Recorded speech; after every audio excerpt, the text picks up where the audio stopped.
here in Kyiv, Ukraine. I apologize for any delays.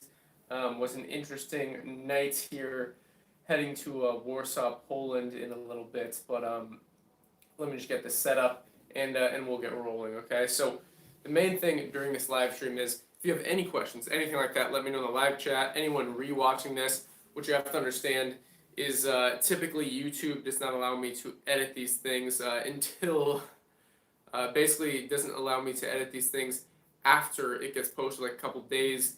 So the beginning of this, while I'm getting things set up, it is sometimes a bit of a challenge, but we'll get this posted in the Telegram group, which if you are not in the Telegram group, definitely join it. Very interesting conversations there. I've had the guy from Desert Finance that I met in Tbilisi, Georgia, message me a bunch of times on Telegram. He just purchased a bunch of domains for, one second, let me get this going. Market cap, Kyiv. Yeah, so if you have any questions about kind of the title, like Airdrops, Launchpad Altcoins, I'm going to basically be discussing that today, and then also kind of a part 2 on last night's live stream, which was focused kind of on how to make money while traveling. I experienced some technical difficulties in that room last night, so I actually had to move me to a different room in this hotel. Beautiful hotel, one of the oldest and I think most historic in Kyiv, Ukraine. So I absolutely have loved my time here. You know, I visited this beautiful, I think it was like an 11th century church in UNESCO World Heritage Site place while being here in Kyiv. So that was pretty awesome yesterday. I will be here tomorrow, considering staying either to the 14th or leaving on Monday to Poland, and then as I was talking about, like visiting a lot of the Baltic countries. So I'm gonna finish up this. If you're not following us on Twitter, I don't use it a lot. I specifically use it just for like marketing this channel. But personally, I don't have a Twitter account. I'll be quite honest, so I'm not gonna get mad at you if you don't follow me. But it's at investglobal_io. Let me finish this up and then we'll get going. And by the way, while I'm getting this finished, definitely let me know in the live chat if you have any questions, anything like that. I'll be happy to answer. Okay.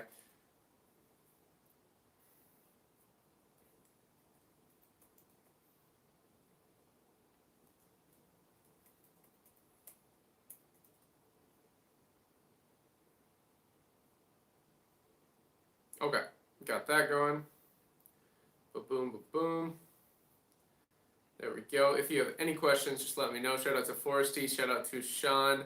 Hello, hello. Okay, so basically, like I said, in the title for today's video, we're going to be discussing Launchpad Altcoins. You know, I've been doing this series, basically talking about all the top launchpads and all the different blockchain networks. So we have discussed Solana, we've discussed Cardano. So in each of those kind of, I like to think of it as like horizontal. So blockchain networks themselves are kind of the layer that you build on top of. So if you have Ethereum, you have things built on top of Ethereum. You have Chainlink, you have Uniswap, you have all these top decentralized applications. But Ethereum is really kind of the I would say mainstream in the crypto vacuum space. Obviously, when you zoom out and you go, okay, when you're looking at the global economy, which is a lot of what I like to do when I'm studying kind of macro economies, when I'm looking at real estate in different markets, like here in Kyiv, Ukraine, or in Poland, or in Armenia, where I was before, it's quite interesting because the majority of people have no idea what these things are. So you have to understand you're kind of tunnel visioned if you think, you know, that the only opportunities are in crypto, right? Because the majority of people don't even know about crypto. Maybe they would recognize the name Bitcoin, but they have no idea beyond that. They maybe think, oh, this is a space that's only trying to be currency.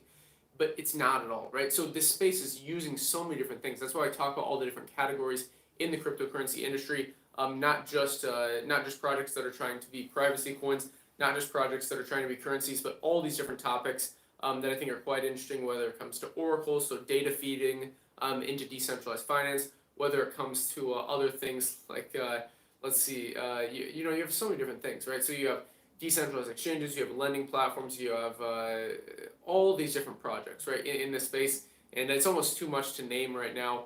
But essentially what Launchpads allow you to do is gain early access to these projects. And as I talk about in the Launchpad ecosystem series, basically you had this, you had these opportunities really in 2017. But the problem in 2017 is basically you didn't have these where you were able to get in early with the kind of right insurance, I guess you could say, on the market. So you had initial coin offerings, but you didn't have IDOs. And IDOs are what I find most interesting in this space currently, and that's essentially what Launchpads allow you to do. I'm gonna make a follow-up video on that one that I made, which is essentially on how to get in early on ICOs, IDOs, all these different projects in the cryptocurrency markets that I made, and it was one of the most popular videos on this channel. And essentially, since I've been doing this altcoin Launchpad ecosystem series, I think there's been a lot of people that are interested in, okay, well, if you're only looking at Cardano for Launchpads, well, what are the opportunities in Polkadot, right? So if you're complaining that, Cardano, it's way too high of a minimum stake, so maybe you're looking at CardStarter, and the minimum stake you need is $2,500, and then even in that case, it's a 10% lottery allocation, so it's not even a guaranteed allocation. Versus you look to a project that we were recently looking at, which is like Near. So not a lot of people know about Near protocol, but it's another blockchain ecosystem, and it's quite interesting, right? So it's even higher transactions per second than Solana. So Ethereum TPS transactions per second about around 30 to 45 per second, versus something like Solana 50,000. But guess what? Near protocol, essentially what it allows you to do is 100,000 transactions per second. So quite interesting. I'm probably going to do a deep dive video on Near protocol coming here soon. So Foresty, I will answer this question. So let me see. Basically throughout this live stream, again, if you have any questions, anything like that, just let me know in the live chat down below. Foresty asked an interesting question. So a bit off topic, but do you feel like personal use of social media like Snapchat and Instagram is a waste of time? Yes, to be quite honest. It depends on what you're optimizing for, right? So are you optimizing for building something that's interesting for the world? Are you optimizing for kind of maximum output? Or are you just looking to entertain yourself, right? So these are things that essentially get you sucked in on your time. I always like to look at it as an opportunity cost, right? So it's opportunity cost of your time. So life is essentially just energy over time, right? So energy is something that you can actually increase your output with, right? So you can do certain things, you can eat the right food, you can do the right workouts where you have a bit more energy. But time is something, it doesn't matter what you do. You cannot get back time, you cannot get back these things. And the sunk cost that I see in capital, like I see when I'm investing in emerging markets, the reason that I'm much more interested in equities, in companies in these developing markets versus real estate. Although I love the real estate market, I love helping people buy real estate if that's what they want. Personally, at the age that I'm currently at, I see this as a sunk cost. And that's a sunk cost in capital. But things like Snapchat, things like Instagram, personally, don't use. I don't have Instagram on my phone. I don't have Snapchat on my phone. I have a Snapchat account from when I was really, really young. Never had a personal Instagram account. Never had a personal Twitter account.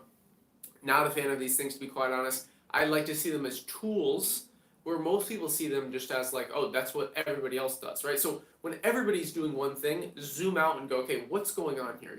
So the whole point here to understand is you have to understand Instagram, which is owned by Facebook, has literal teams of neurologists. So you're fighting against. So if you think, okay, I'm gonna become unaddicted to this, I'm gonna maybe just use it a little bit every day, but still have it on my phone. You're literally fighting against teams of neurologists who understand evolutionary psychology. They understand a lot of different things that you probably do not understand yourself. Personally, I like to study evolutionary psychology. My dad is a neurologist, so he's not like wealthy or anything, but he did study neurology. He's actually a chiropractor, so a chiropractor and neurologist. So I found it very interesting, reading his some of his books on how the brain works when I was very young. Because it's very interesting, as far as sales goes. As I talked about in past live streams, personally, I got my start, mowing lawns in Iowa, doing landscaping work. Then I did concrete construction in the summers in high school, working 70 to 80-hour work weeks. On top of that, I would start going to thrift stores, buying vintage clothing and selling it online. That was kind of my start in e-commerce. From there, then I essentially, shout out to Istanbul, Uyghur. Yeah, Istanbul I absolutely love. But as I was talking about, essentially with this, I kind of parlayed this capital into my first business. So my first LLC in the United States. Basically what I started to do was consult with local doctor's offices, help them bring in more customers. I probably will do a video series on this. I just actually recorded the final video for Global TA, Global Technical Analysis, and I recorded that this morning when I was still in that other hotel room. It's interesting, here in Kyiv, Ukraine, this is one of the most popular hotels that I'm staying at, and I've been doing a lot of work, a lot of business, but it's funny because on the top porch, which I was at this morning having a nice little breakfast, now there's something called a European party, and it's this guy's blasting loud music, and it's been a little bit annoying, I'm not gonna lie, but I've also kind of enjoyed it a little bit. But just I think maybe 2 floors up from here, major party going on, but I decided to be on the live stream because that's my personality type. even though I was enjoying it earlier, like I was up there hanging out with some people. Like I talked about, I think in a previous live show, I met this really interesting guy, this investor, when I was in Yerevan, Armenia, just a couple of days ago, and he's been a CFO. So he was a certified financial officer or chief financial officer, whatever you want to call it, for a massive company in the United States. Now he does full-time travel, and essentially, like he's very, very focused on spending time in emerging markets, right? Because to me, it shows, even if you have all the money in the world, all these different things. Shout out to Jan Marls from London. But even if you have all the money in the world, like this guy does, he has a lot of wealth. Actually, how we ran into each other is I was taking you can either fly or take the train. I personally love taking the train, especially if it's a nice bullet train that's very, very up to date. And they have a first class option where it's not like you're sitting in kind of like a public area. He was actually my cabin mate in the first class. We were both the only people that spoke English in the first class section, going from Georgia, not the state in the United States, but the actual country of Georgia, going to Armenia. So Tbilisi, Georgia, to Armenia, two capital cities. And he was the person that I got booked with. So it was quite interesting. It was I think maybe a 10-hour train ride. We literally talked basically the whole time. He was 58 years old, I think, but he's young. He's young at heart, right? So he's athletic and traveling all these different countries. Spent a lot of time in South America, a lot of time in Southeast Asia, and it was fascinating because literally very, very like-minded. We instantly hit it off. Very, very fun conversations. We hung out together a lot in Armenia. We both spent a little bit of time there. He was heading to Africa. I was heading to here in Ukraine.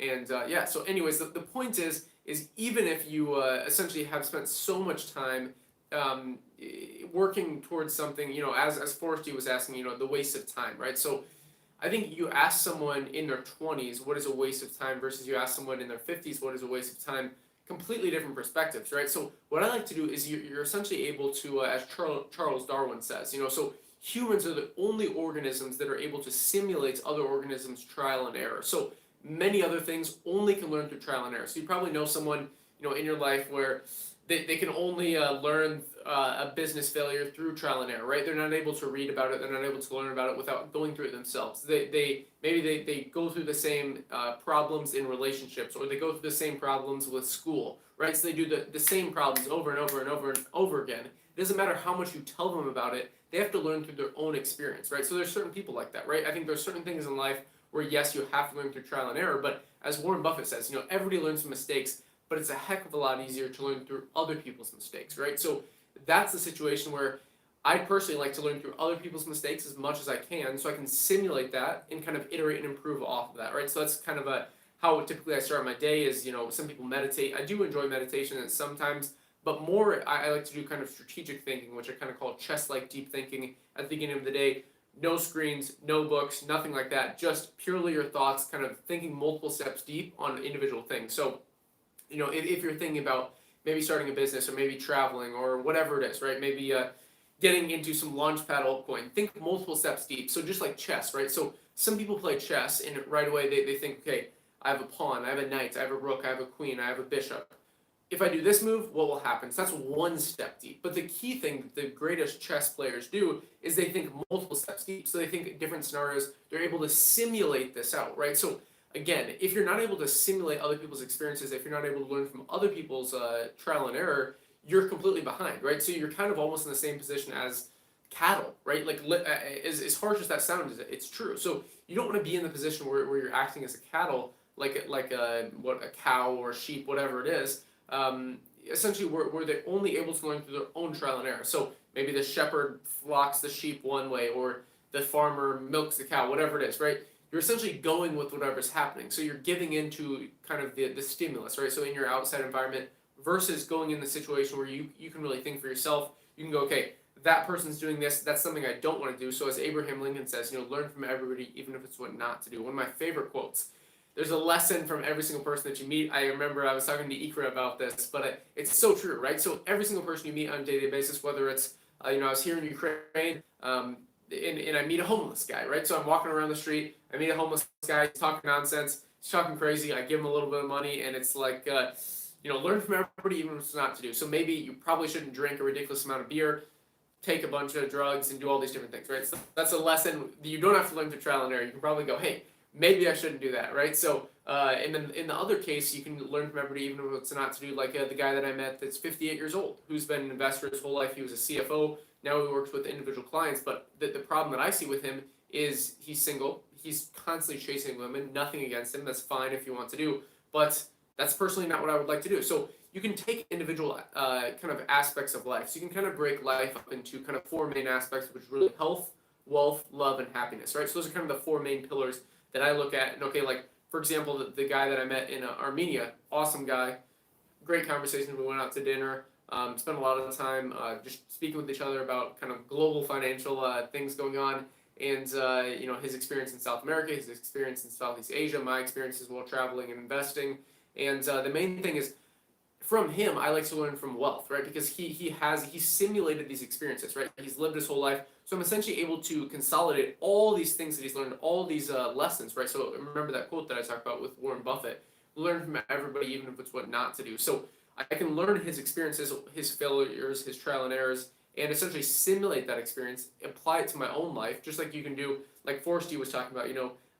Is this are these things a waste of time? Yes, to be straight up honest with you. But again, are you just looking for entertaining yourself? Probably not then, right? Because they're probably a good form of entertainment. Maybe instead of twiddling your thumbs like our grandparents did, right? So literally there's certain generations where when they were looking to pass time, they didn't have all these tools, right? So these tools can either be used to your advantage. So again, I like to look at things like Snapchat as, okay, what's going on with their advertisement platform? What's going on in the back end? Or what's going on in Instagram's back end? How can you advertise on these platforms? How can you provide this as a service versus using it to your disadvantage? So I think anyone using this, addicted to it every single morning, they wake up, they scroll on their phone, they look at Snapchat, they spend their time doing these things.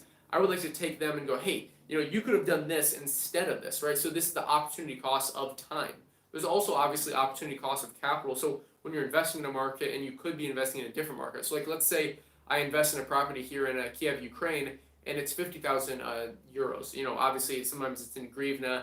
Although I met with a real estate guy actually today, and he was saying, a lot of the deals honestly here in Ukraine are cash deals. So people will literally show up with a suitcase of cash like in the movies, and have that in U.S. dollars because they don't trust the currency. I will get to the live chat here, but if you have any questions, make sure to drop them below. But I'm going to finish kind of this thread. But the whole point is the sunk cost, right? The sunk capital in an individual market.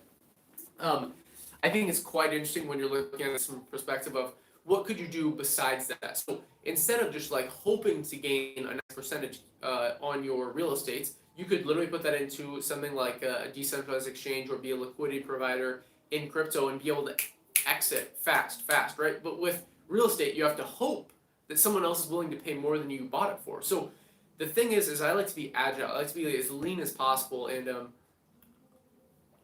basically be able to take opportunities in the market when they provide themselves, right? So the problem that I see with real estate currently, if you're sinking all your capital into one individual project, or even like, let's say it's even 5% of your total capital that you have to allocate to investing, it can be a bit of a problem versus putting it in something where it's truly growing over time. So having it in some sort of equity where you're able to enter and exit 24/7, 365, which essentially blockchain allows you to do, right? So if you're in, like a lot of what I do is opening up brokerage accounts in foreign markets, basically the first step that I do in any market is set up a bank account, right? So you call this offshore banking. I'm probably going to make a video on like a Georgia versus Armenia as far as offshore banking opportunities go.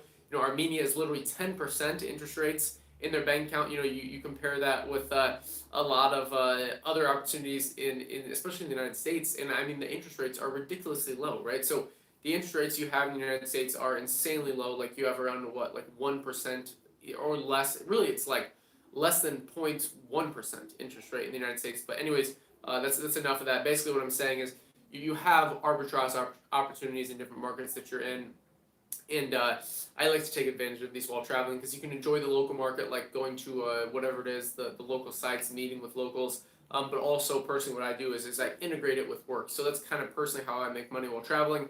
Maybe later on in this live stream, I'll talk about other options. And since I am kind of wrapping up this global TA series, this global technical analysis series, I'll probably be doing another one because I love this, right? I love it as much as possible. If I could even help just one person in Africa or in Southeast Asia or in South America or whatever market it is, literally, it doesn't matter where you are in the world.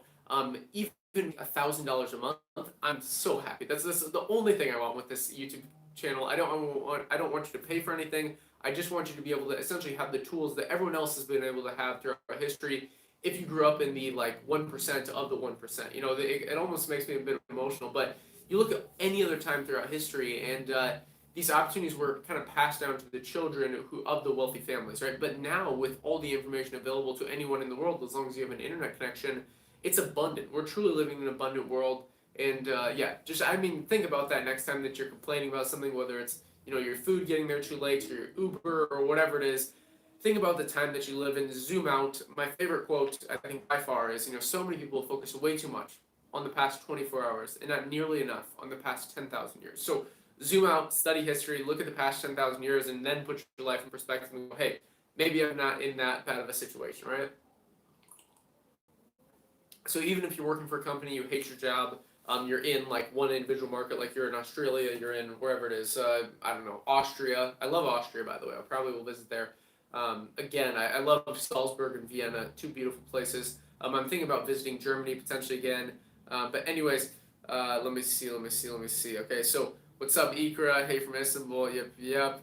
I need to watch the Global TA series. Yeah, Forrest, if you have not watched that, it's good to kind of add to your knowledge base, right? So even if Forrest, I've been talking a lot about with like online business, basically adding to your knowledge base of okay, even if you have an online business and you're creating, let's say, like a minimum of $1,000 a month, like that's kind of where I would say you could consider pulling away from your job, especially in a lot of the markets that I'm in, where the average income, like let's say in the Balkan region that I spent a lot of time in last year and kind of early this year, if you're spending a lot of your time and you're making 400 euros a month, which is the average salary in Serbia, the average salary in Montenegro, and in Croatia. Croatia is a little bit higher, but Bosnia, you could say North Macedonia, Kosovo, all these different markets, the average salary is $400 a month, and you're working for someone else. You're essentially trading your time for money.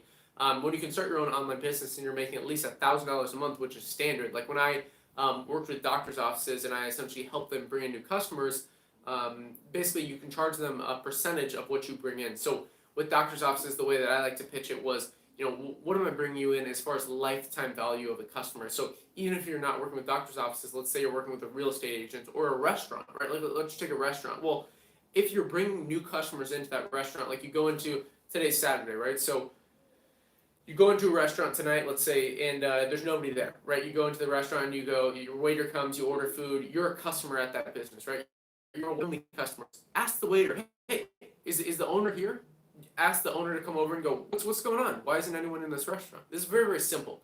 One of the simplest ways to pitch a business owner is the business owner's there, the business is in trouble, so you identify the problem, give them a solution. Say, hey, I can bring you new customers. I know how to do Facebook ads. I know how to do social media marketing. I know how to do Google ads, whatever it is.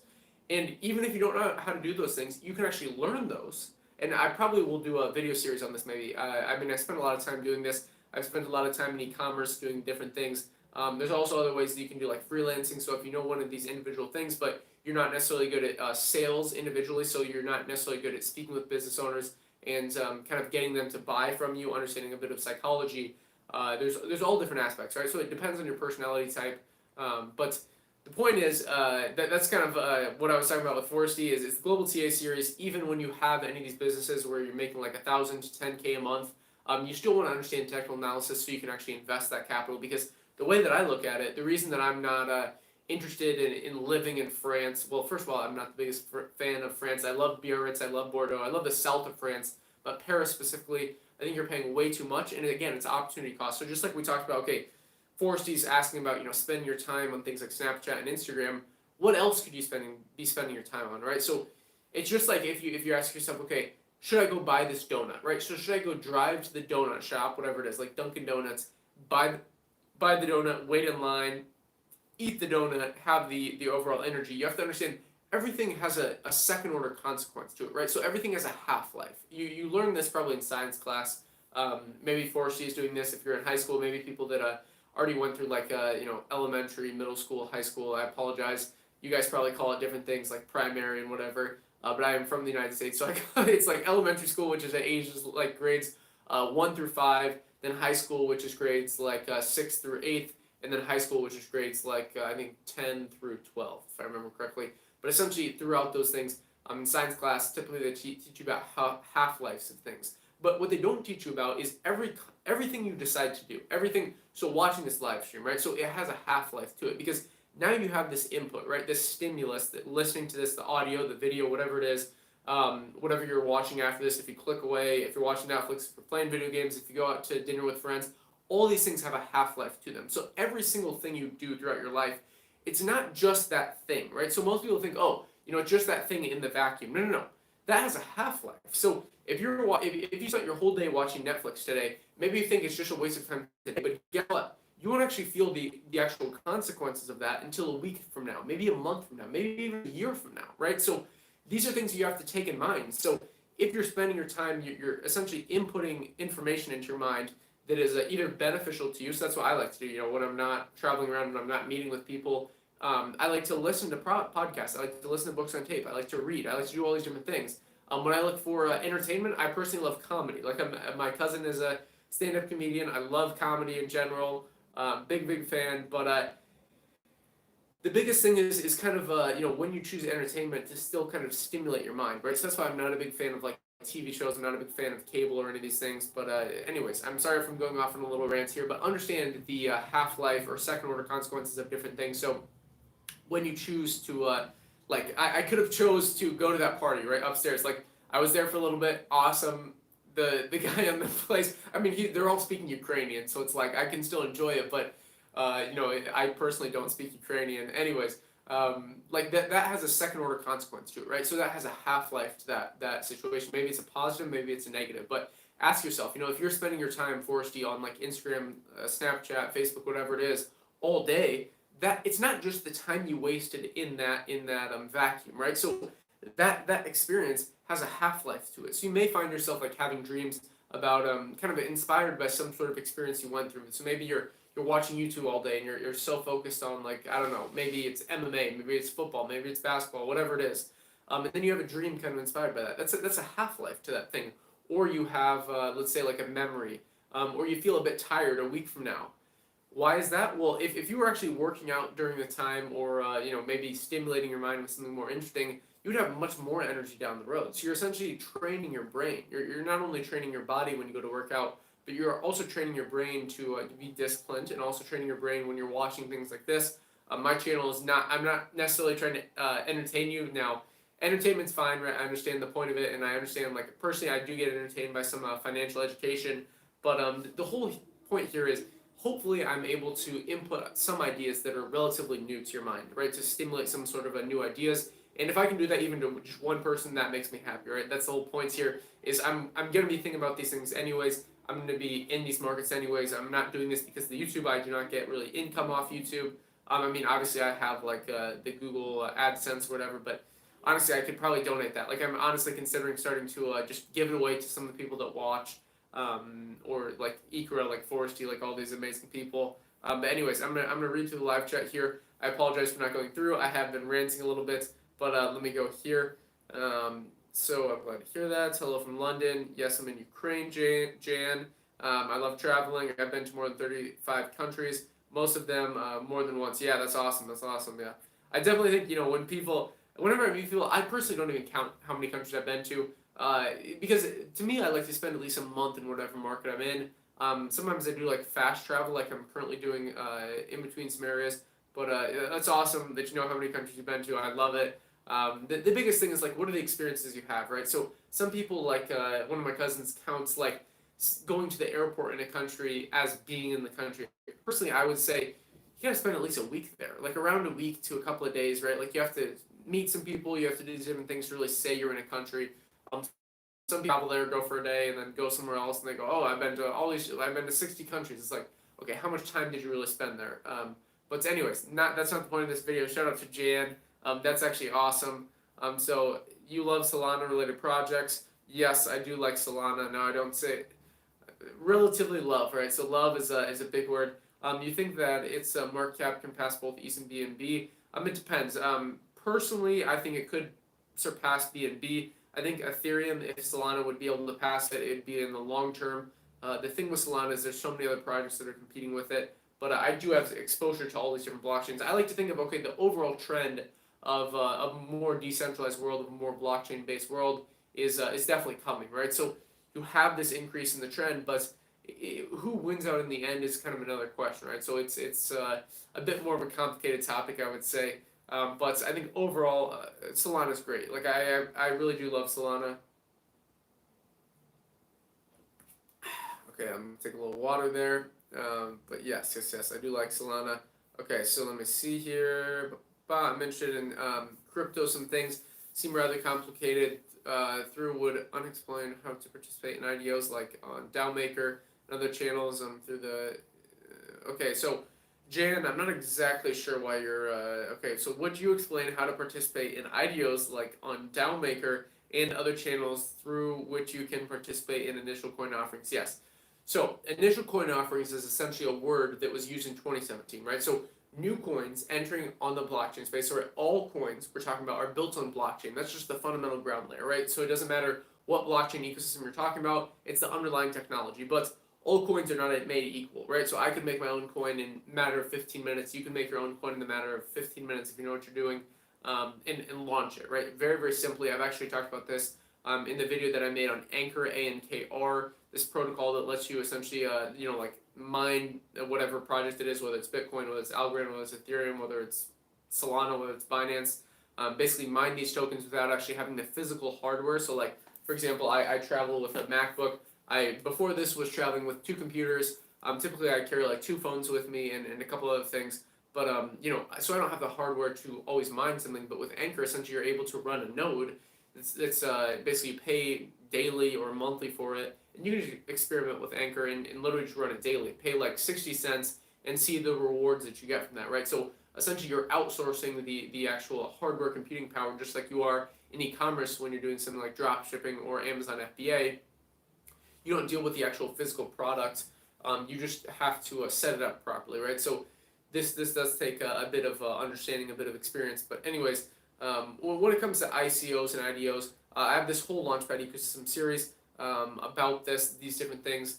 And essentially, again, they allow you to get into altcoins early. I would say with IDOs, the minimum you need is $100 because I've covered some projects where literally it goes all the way up to like thousands and thousands of dollars to essentially gain a lottery allocation. So like Card Starter, I was talking about at the beginning of this live stream, a Cardano Launchpad project, Card Starter. You need at least $2,500 to $2,500 in the actual cards, ticker symbol CARDS token, and able to get just a lottery of 10% versus you have some other projects like Nearpad, for example, in the Near blockchain ecosystem where the minimum allocation is like $160 worth of Near token, or we see this in Avalanche with the Avalanche ecosystem, their Launchpad, very, very low entry to get in.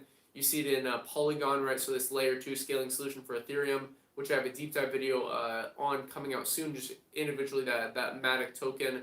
But in the Launchpad ecosystem series, I covered I think it's called a Polypad, and it's like $100 to get in, and essentially you're able to get into these Launchpad projects that are cross-chain interoperable. So long term, those are what I'm interested in, because I know a lot of people complain when I talk about like a Trust Swap or a Poker Starter, these projects that are launch pads, but they're a bit more developed, right? They got a lot of the hype, and the minimum you need is like $5,000. And some people, I understand that they're not able to do this, but I like to say, hey, contrast this with the legacy financial system, where essentially you're able to get in early on assets, right? So just like altcoins are assets, or stocks are assets, or equities are assets, or real estate is an asset, to get in early on essentially company equity, right? So stocks early before they actually hit the public market, which is typically when they have massive explosions in the charts, because you have essentially all this capital, all this retail money flowing in because they're on the public markets.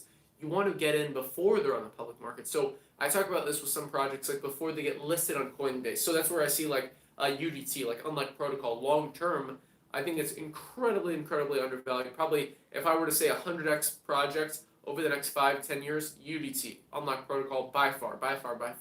Crazy undervalued. Anchor, I would have said, a year ago, crazy undervalued. It was. I got in, it did a ridiculous like 60x. So I had like $1,000 in it and literally turned into $60,000. Crazy, just because it got listed on Uniswap, right? It got listed on Coinbase, right? So that was Anchor. I just talked about that earlier in this project, or in this live stream rather. But essentially what that allows you to do, like I said, is run a node without having actual hardware. So the use case of it is incredible. But like they were saying, Jan Mars was saying, yeah, so I apologize if that was a bit of a long conversation, but that whole playlist talks about this. So if you have any more questions, just follow along with that playlist. Yeah, Uger, I hope I answered your questions. Jan, did you find a nice Ukrainian woman? Yes, I've gone out to dinner with last night with a Ukrainian girl, and I actually had lunch with a Ukrainian girl today. Great, I love the Ukrainian people. Awesome, awesome place. Personally, I don't like to look at it as like as some are scammers. I hear, yeah. So that's all about how desperate are you. So that's like personally, I don't like to enter into anything from a position of weakness, right? So I like to look at it as, hey, we're friends going out to a meal. I love good conversations. I love thoughtful conversations. I'm not a big going out to a nightclub type person. There's a time and a place for that. I get it. I do enjoy that time to time, but I personally like good conversations over dinner, over coffee, over tea, whatever it is. And I was happy to enjoy that here in Ukraine. Yes, incredible people. I will not lie.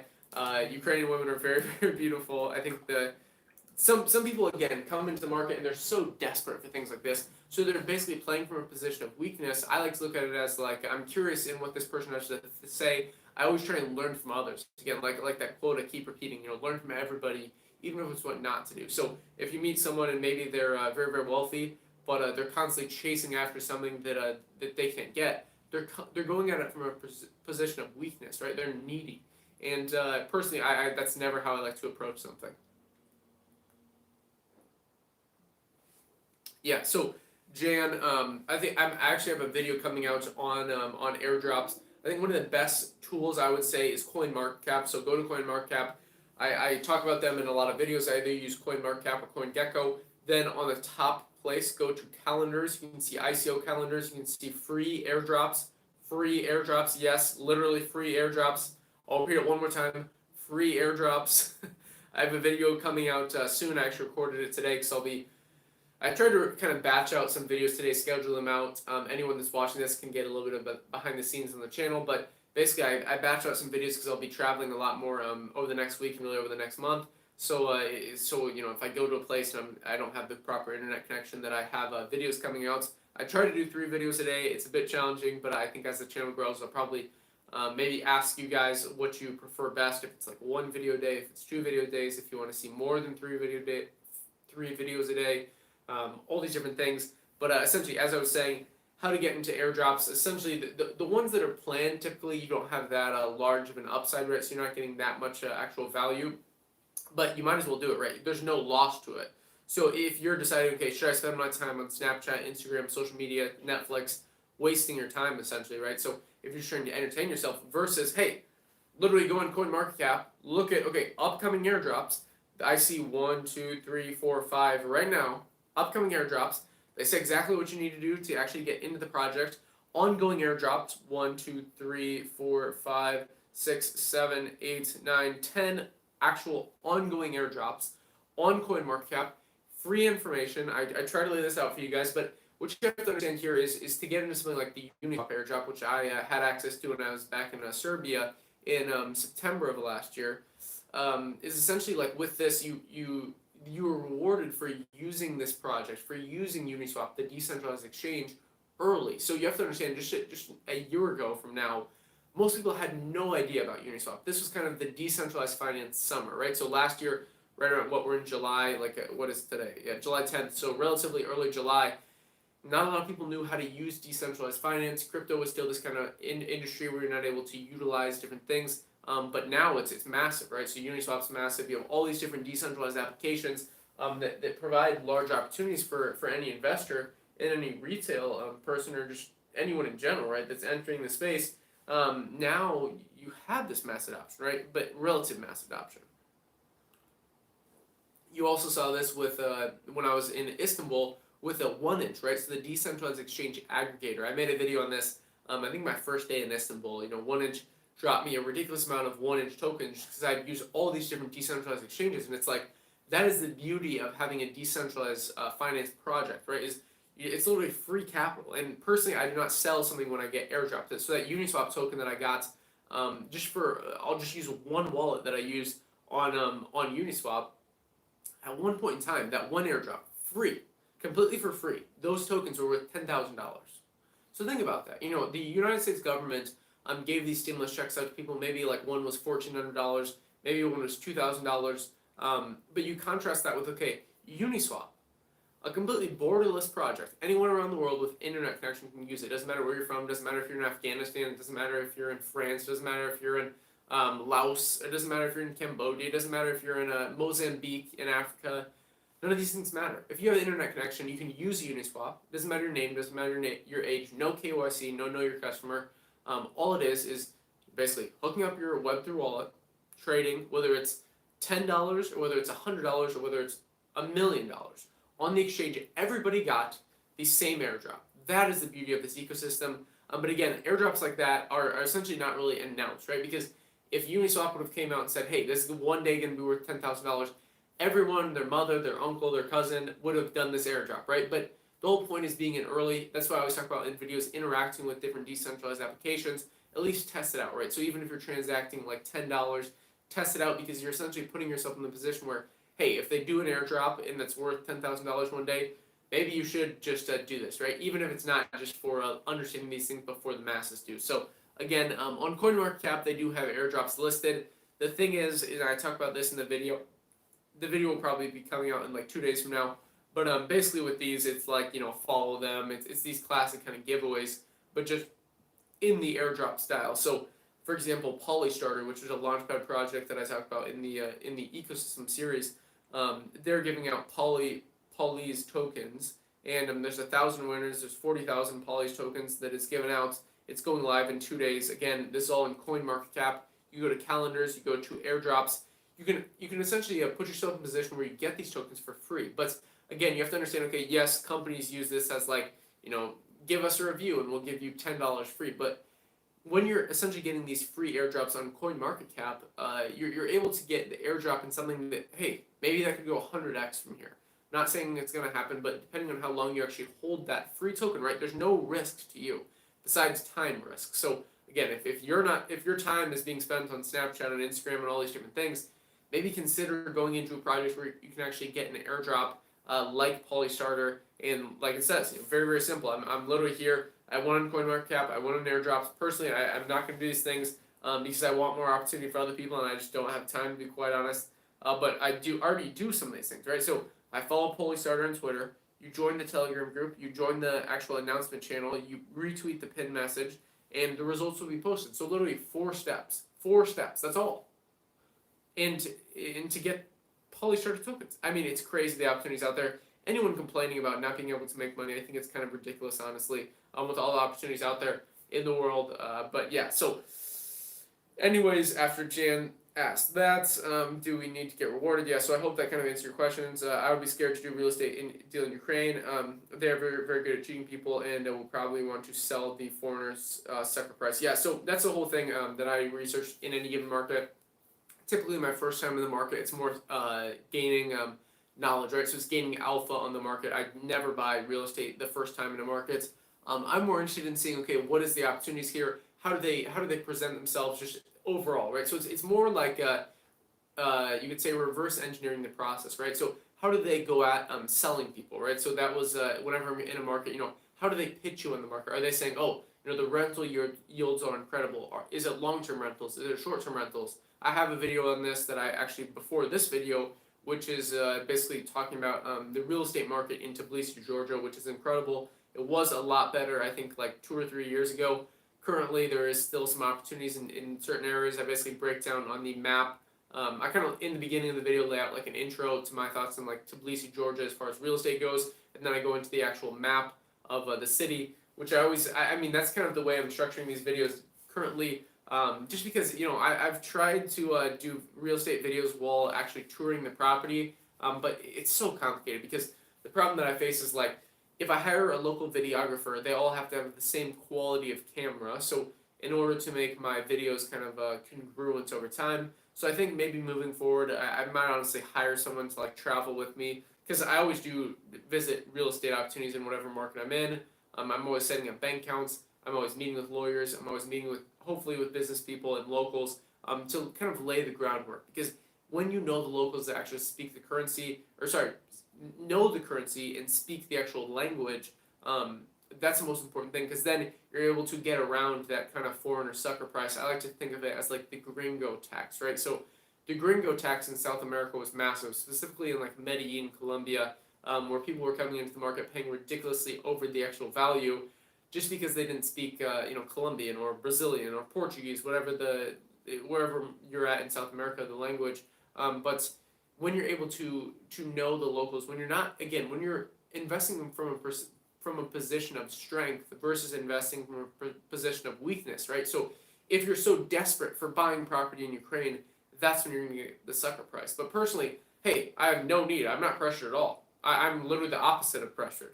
I'm much more interested in, like, why are you pressured to sell me this, right? So that's what I like to look at, even if I'm not even interested at all in investing in the market. Like, for example, Estonia, Latvia, Lithuania, when I'm in the Baltics, I'll be looking at real estate, but I would never even consider buying real estate there.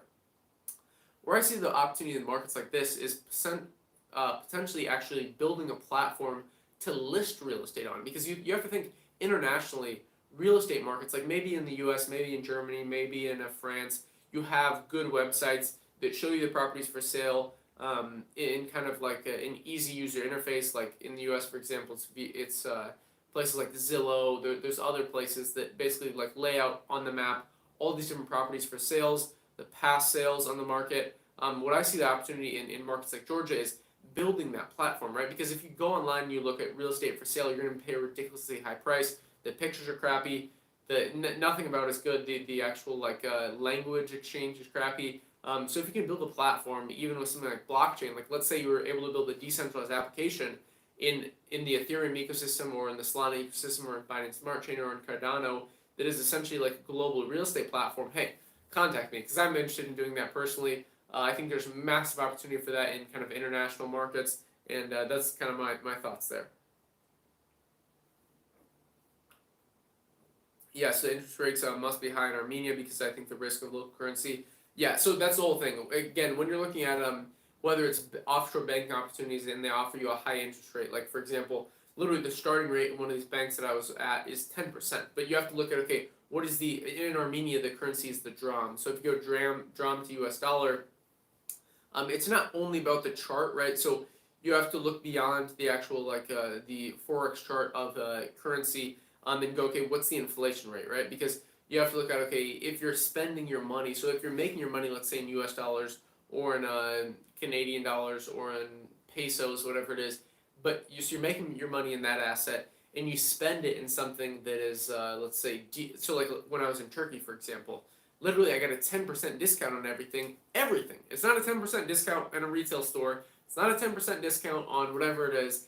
Everything, because everything you're buying is denominated in laris, right? So Turkish laris, Turkish liras. I was just in Georgia, where it's laris. They sound very, very similar, but in Turkey it's liras. In Georgia it's laris, right? So, and the lari chart is actually kind of interesting. The lari is a bit of a stronger currency. The lira continues to decline because, the president, and that's a whole other topic, right? In Turkey, but the whole thing is he fired a bunch of central bank heads.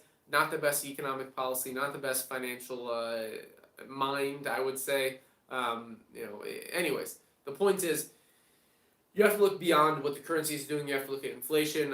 In Argentina, for example, we saw 48. I think it's 48% inflation this year. Crazy, crazy, crazy. But if you look at the currency devaluation, sometimes it actually breaks out at even. So at the end of the day, you have to look at all these different aspects.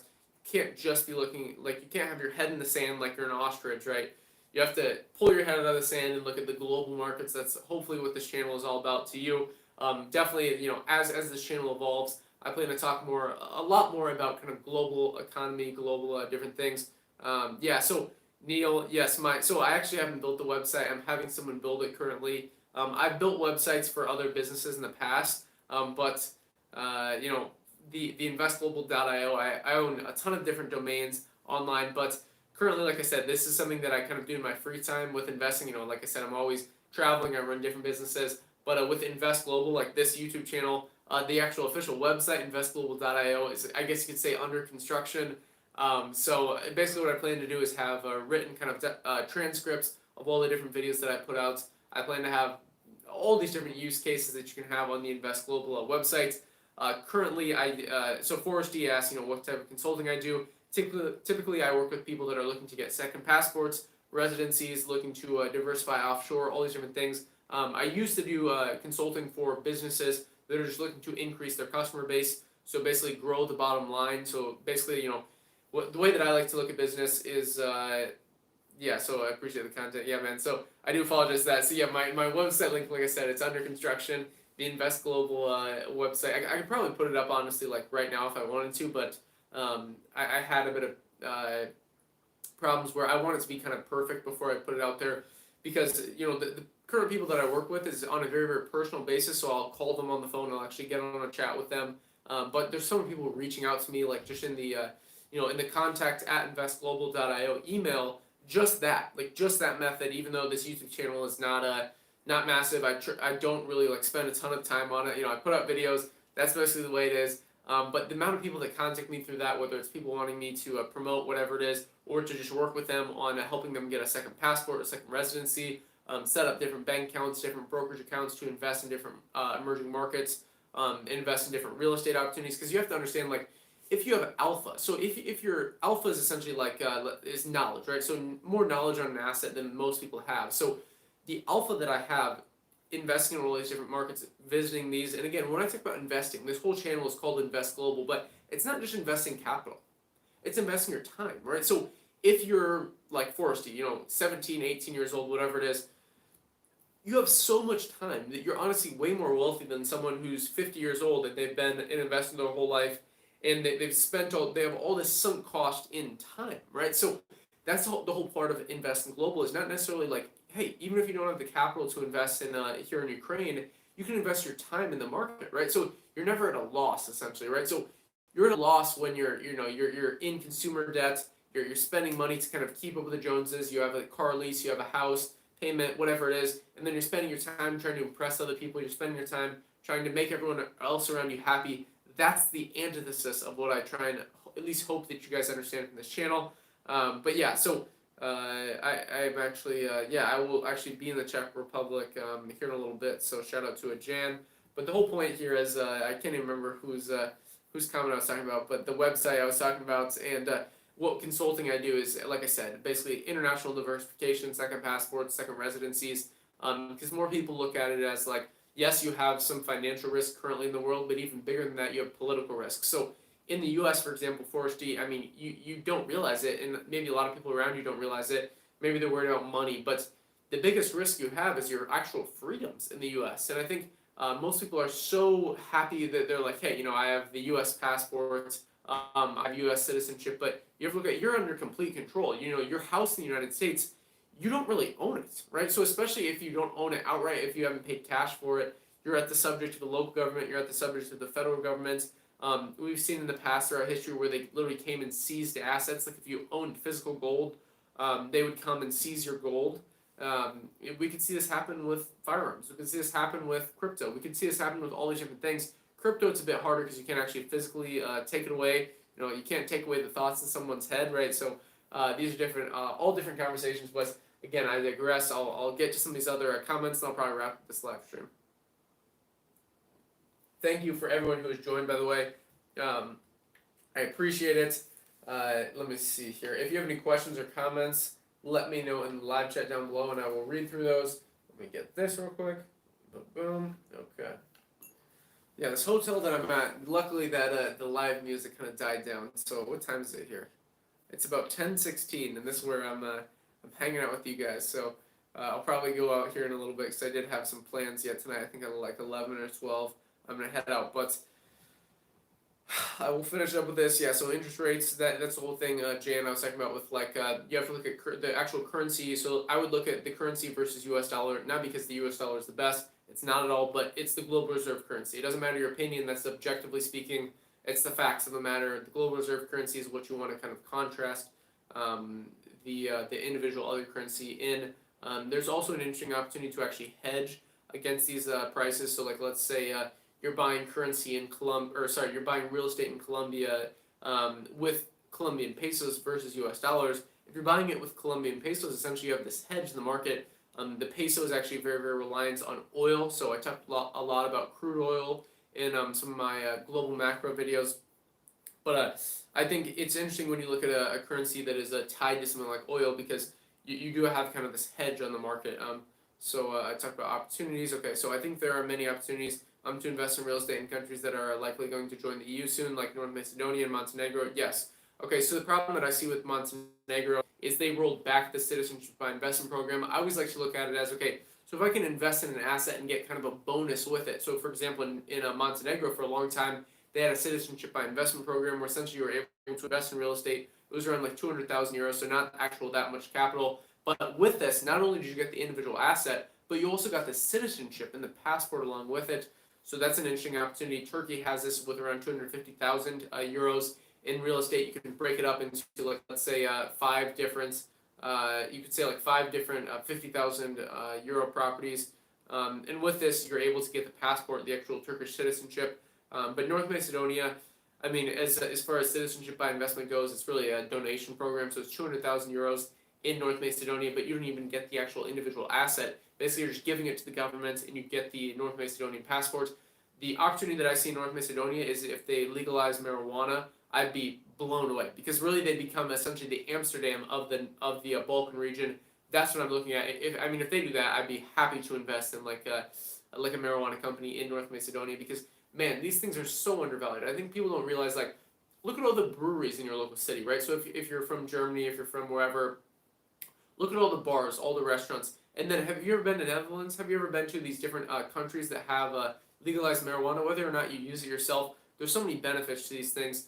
Personally, I think I'm not like a very, very active user while traveling, but I do enjoy these different things when I get the chance because I love them. I think it's personally I prefer this over alcohol. I mean, alcohol is great for different things, but it's much much healthier for you to at least CBD, right? So um, as the cannabinoid inside the individual plant, there's so many opportunities to provide this to the people, especially if they're on like medicine prescriptions. It's absolutely horrible, but yeah, I mean, if North Macedonia were to do something like this, which they've talked about in the past, I think that's when I'd be interested in investing.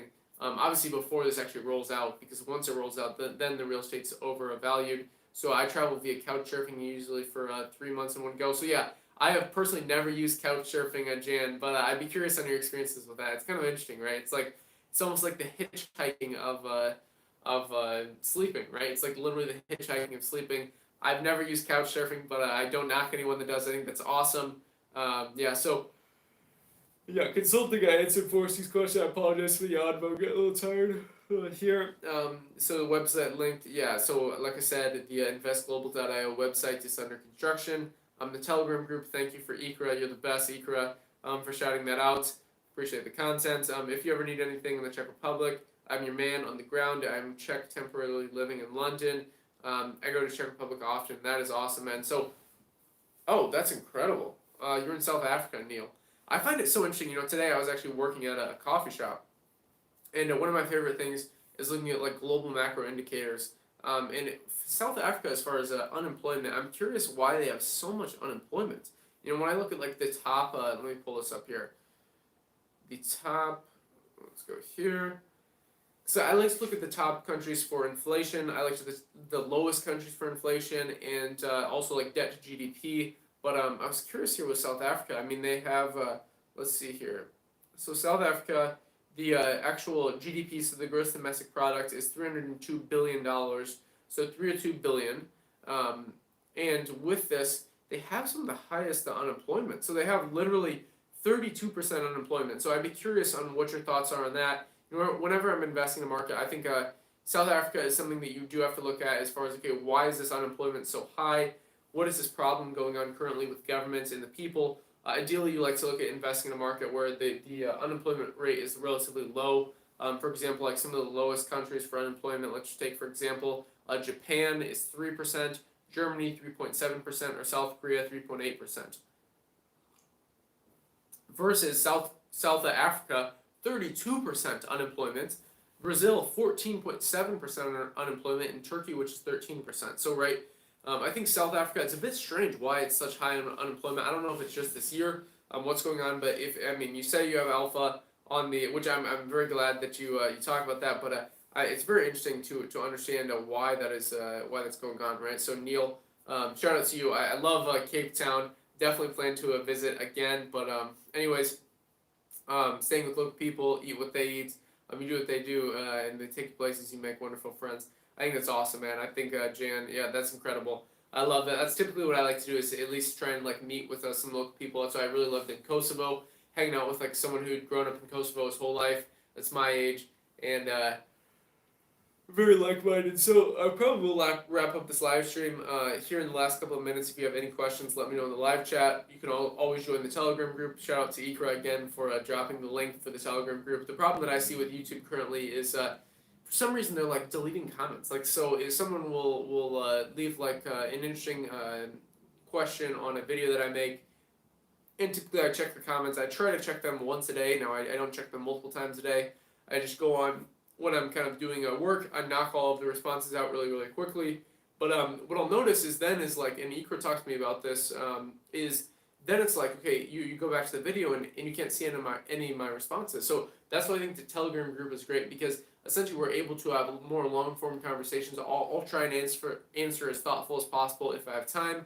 Other people in the group, it's kind of like a hive mind, right? So I really didn't even want it to get above, like, originally I was just thinking like, hey, 10 people, that's awesome, right? So if it's Foresty, me, Ikra, Shamid Hamid, all these people that are always on the live streams that are awesome, Neil, Jan, right? So all these people that are on the live streams. I think Neil and Jan, and maybe new to these live streams, I don't think I've seen them on here before. But yeah, so shout out to Jan. Yeah, thank you for the live stream today. It was great. I appreciate that. So I will be heading out here downtown Ukraine in Kyiv in probably an hour or so. But that's basically all for this live stream.